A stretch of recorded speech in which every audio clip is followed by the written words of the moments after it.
فکر. اول انسان با فکر پیدا میشه.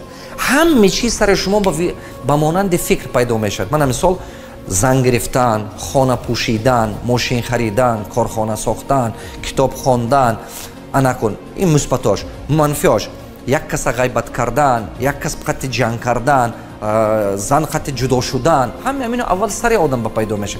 یا که من مثال خلق ما درویا کردن، من اپوزیسیا، خلق گنده کردن، دولت گنده کردن، همین اول کلی آدم پیدا میشه. همین چیزها اول در سر آدم پیدا میشه. دقت کنید.